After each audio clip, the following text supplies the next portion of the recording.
Hi, welcome to Chapter 5 of AWS CDK in action. In this chapter, we're going to create a pipeline for our to-do application.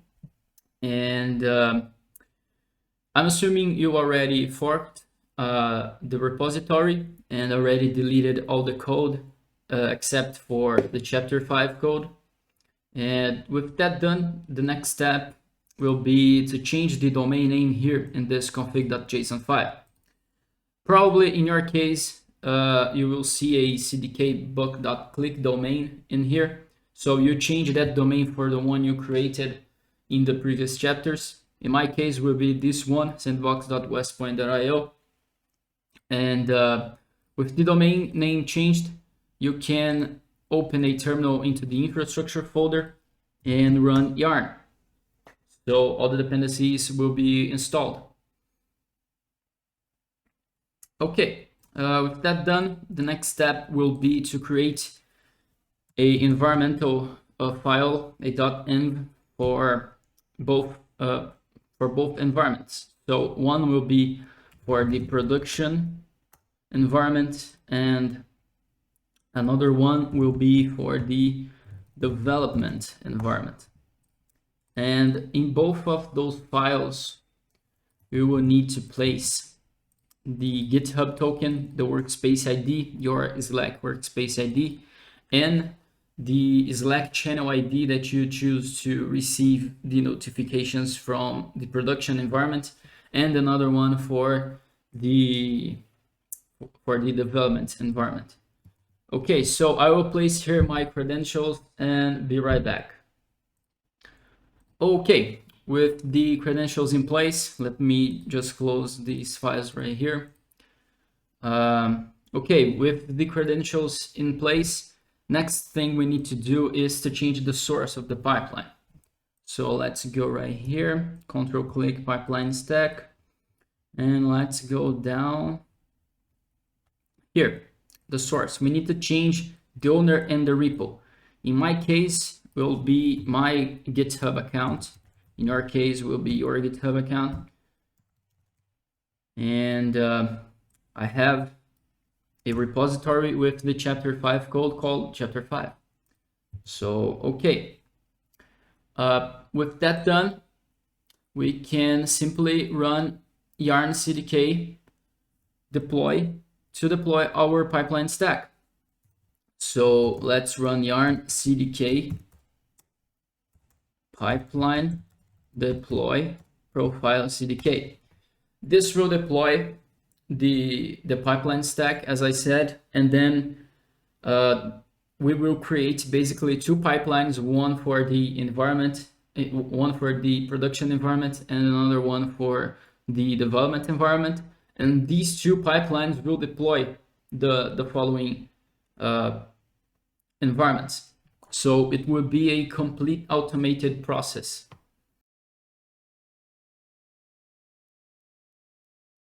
Okay, great. The pipeline was deployed. So let's go into our browser. And here in the CloudFormation console, we can see that the pipeline stack was really deployed. And here on the code pipeline page, we can refresh here. And we will see that we have now two pipelines here, one for the production environment and one for the development environment. And they are in progress, meaning that they are running. So let's go into the production pipeline. We can see we have all these steps right here, a backend test step, a front-end test, and then we will build and deploy the production environment. And if one of these stages right here fails, the pipeline will stop, and then we will need to investigate to see why this failed and then fix it. And so the point of a pipeline is to only release something that is working, it's this continuous development, to have this continuous development. Okay, let's see the development pipeline. Now we pretty much just wait for the pipelines to be deployed.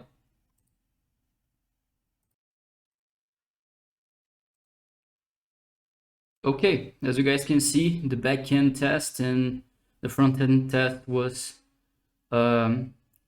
succeeded, and now we are in the build and deploy phase for both of the pipelines. Okay, now we just wait a little bit more.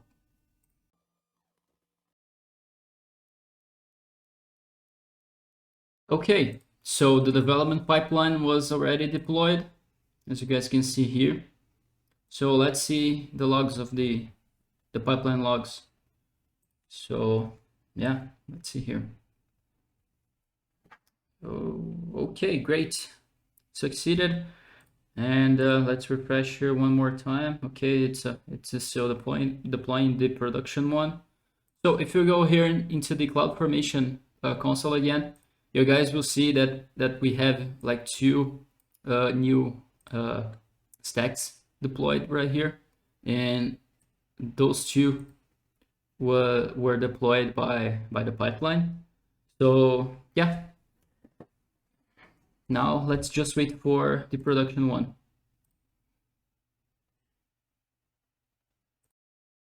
Okay, so the production pipeline was also deployed correctly. So, and we can check both environments if we like hit the backend endpoint for the production environment, for example. Let's see here. Sandbox.westpoint.io. Yeah, there we go.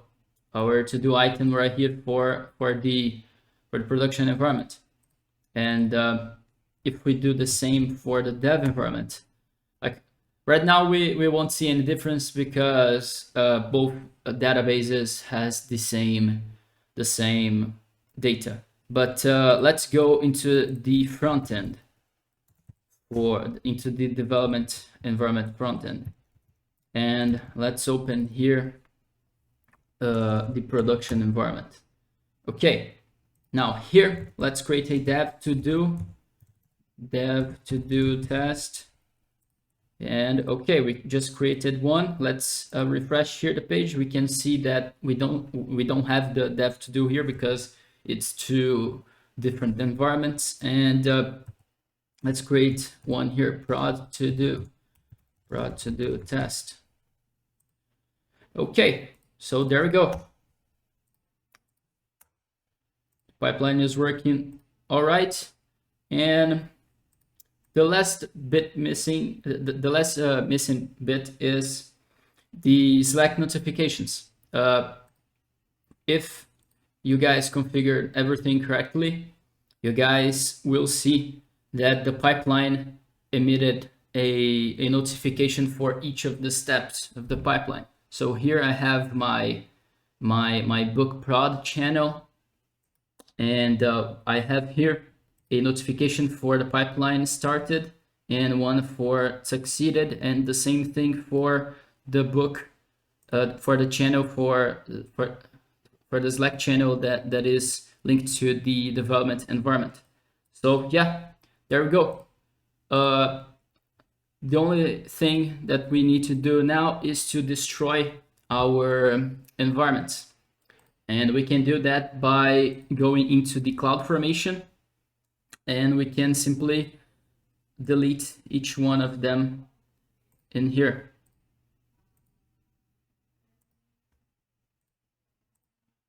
And yeah, now we just wait for AWS to delete everything. Okay, so the pipeline stack was already deleted. Now we just wait for the development and the production pipelines to be deleted as well. Okay, production environment, the production production stack was deleted. Now the only one remaining is the development one. Let's see its progress right here. Okay. Now let's just wait a little bit more for the deletion of the development stack. Okay, great. All of the stacks were deleted. Okay, nice. Well, with that done, see you guys on chapter 6.